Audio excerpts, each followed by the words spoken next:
Hoy es un día que no debemos dejar pasar inadvertido. Hoy, 25 de noviembre, es el Día Internacional contra la Violencia de Género.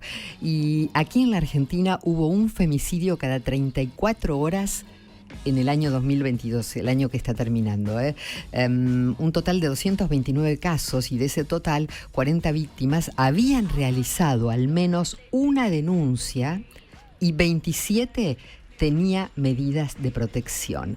Quiere decir que esto no estaría funcionando, ¿no? Estamos en contacto para hablar de este tema con la doctora Silvina Bentivegna, que es abogada, especialista en derecho de familia, en violencia familiar y en abuso sexual. Ella es ex coordinadora del Refugio de Mujeres y Niños en situación de trata con fines de explotación sexual, dependiente de la Ciudad de Buenos Aires, y autora del libro que ha presentado recientemente, Violencia en la Familia. ¿Qué tal, Silvina? Buenas tardes, bienvenida. Hola, María Isabel, buenas tardes, ¿cómo están? Muy bien, gracias por atendernos y bueno, vos como especialista en este tema, nos podrás decir por qué no está funcionando en la Argentina si en otros países se ha logrado de alguna manera disminuir la violencia y los asesinatos de mujeres, ¿no? ¿Qué estamos haciendo mal? Yo considero que todavía, digamos, que se está trabajando mundialmente, ¿sí?, en erradicar la violencia contra la mujer. O sea, todavía mundialmente existen, ¿no?, diversos movimientos en el mundo, ¿no?, que luchan, ¿no?, en contra, digamos, de erradicar la violencia contra la mujer, que haya un mayor reconocimiento de los derechos de la mujer. Sin embargo, la intervención estatal, ¿sí?, en estas cuestiones de género no están resultando eficaz, ¿sí?, porque, como vos bien lo dijiste, las cifras de feminicidio día se incrementan, no solamente en la Argentina, sino también en otros países. Uh-huh. Tenemos que tener en cuenta que existen leyes en la Argentina y en el mundo, la Convención de Belén do Pará, que obliga al Estado argentino a incorporar políticas públicas a los fines de erradicar la violencia contra la mujer. Una de las causales, a criterio mío, son estas políticas públicas que no se están implementando en el país, a los fines, digamos, de erradicar la violencia de género. Si bien en el colegio hoy día existe la educación sexual integral, esta materia no se está implementando en todos los colegios, porque tenemos que tener en cuenta que ningún niño nace violento, ¿no? Se hace violento. Entonces, ¿qué está haciendo el Estado? ¿Qué políticas públicas se está aplicando a los fines de ir de a poco erradicando la violencia de género? Porque estas cifras de feminicidios tiene que ver, ¿no?, con esta cultura, digamos, heteropatriarcal que existe todavía en la sociedad argentina, ¿no? Uh-huh. Los femicidios son resultado de la violencia más devastadora, ¿no?, esta violación a los derechos humanos, que es la violencia de género. Claro, pero hoy a la mañana, en el programa de Eduardo Feynman, el doctor Iesi nos contaba de estas cifras, ¿no?, de estos porcentajes y de este número enorme de muertes por año, casi 229 en lo que va de este año, y que en España, por ejemplo, como en otros países, pero él mencionó España porque es un país latino, son nuestras raíces, son muy parecidos a nosotros, y con políticas de Estado, como vos decías, lograron reducir la cantidad de homicidios, España, un país que tiene casi la misma población que nosotros, a 34 víctimas por año, es decir, casi un 10% de lo que tenemos nosotros. ¿Cuáles serían? Tenemos que entender que la justicia en España es distinta a la nuestra. En cuestiones de género, en España, un mismo juez interviene en el fuero penal y en el fuero civil, a diferencia de la Argentina. En la Argentina, muchas veces, si el abogado no lo pone en conocimiento del expediente de violencia, ¿no?, de la violencia que hizo la mujer, el juez de familia no se entera, ¿sí? Uh-huh. En la Argentina sucede esto en la justicia, ¿no? Digamos, esta falta de información entre un fuero y el otro fuero, ¿sí? Uh-huh. Hay que tener en cuenta eso, ¿no? Que cuando una mujer va a hacer la denuncia, en el primer momento es una denuncia civil. Claro. Después ella va a instar o no, si quiere la acción penal, la denuncia en el fuero penal, se llame amenazas, lesiones, pero en un primer momento la perimetral la va a dictar el juez de familia. Entonces, el juez de familia no va a tomar conocimiento si no hay una denuncia penal, si no es informado, sea por la mujer, por la abogada, ¿no? Uh-huh. Eso es lo que pasa en España, a diferencia de la Argentina, ¿no? En cuestiones de género, un mismo juez interviene en los dos fueros, a diferencia de la Argentina, y eso ayuda un montón, porque va a tener un mismo criterio para fines de dictar una medida de protección, ¿no? Silvina, cuando uno mira las estadísticas, donde hay más femicidios es en las provincias más, si se quiere, más conservadoras, en las provincias del norte. te destaco esto para preguntarte por lo cultural que hay detrás de todo este fenómeno, ¿no? Sí, obviamente, ¿no es cierto? Como bien decís, la mayor, digamos, violencia, obviamente, arraiga, ¿no?, en las culturas patriarcales, ¿sí?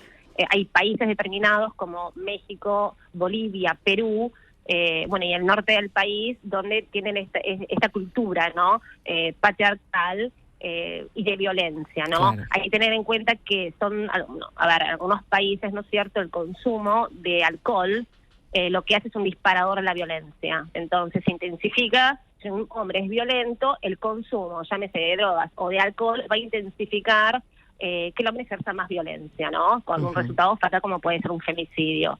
Que obviamente, ¿no?, la violencia va a repercutir mayor en aquellas culturas donde vienen de una crianza más liberal, violenta, donde claro. los vínculos comunicacionales son violentos. Claro, totalmente.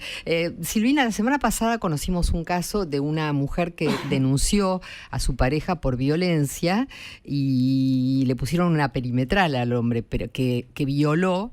El marido finalmente violó la perimetral y la mató. Mientras acá se le judicializa la vida a una mujer que le piden que hagan una denuncia y después el marido en venganza o su pareja la asesina, no se la está cuidando como corresponde. Porque ¿para qué sirven las perimetrales, el botón de pánico? ¿No habría que implementar otro tipo de medidas un poco más? A ver, yo soy del criterio, María Isabel, que las leyes están a la luz, ¿sí? El problema acá radica en la justicia, ¿sí? Que sea una justicia con perspectiva de género, cosa que está faltando hoy día en el despacho de los jueces de la Nación, y por otro lado la formación, ¿sí? Lamentablemente muchos de mis colegas no tienen la formación en género y en violencia que deberían, digamos, tener. Entonces, si la ley está a la luz, también, digamos, que depende del profesional que tiene a cargo, digamos, a una mujer en una situación de violencia, qué medidas de protección solicita, porque muchas veces las fiscalías no dan medidas de protección en foro penal si uno no las solicita. Lo mismo sucede en civil, por eso que te venía diciendo, ¿no?, de que tenemos que tener en cuenta que la violencia tiene dos facetas, la civil y la penal. Entonces, frente a un incumplimiento de una perimetral, se configura un delito de desobediencia, que este señor no cumplió una perimetral. Entonces, ese hecho, además de denunciarlo en el expediente civil, hay que ir al fuero penal y denunciarlo porque configura un delito. Claro, pero pero cuando violó la perimetral ya la mató, la había matado. Sí. Lo que hay que evitar es bueno, eso. Si estamos en presencia de un expediente de alto riesgo, sí, porque hay que tener en cuenta que la violencia de género tiene 3 niveles de riesgo, hay que informarlo esto, que la evaluación de riesgo de la OBD o de la Comisaría de la Mujer en Provincia de Buenos Aires tiene que otorgar medidas determinadas.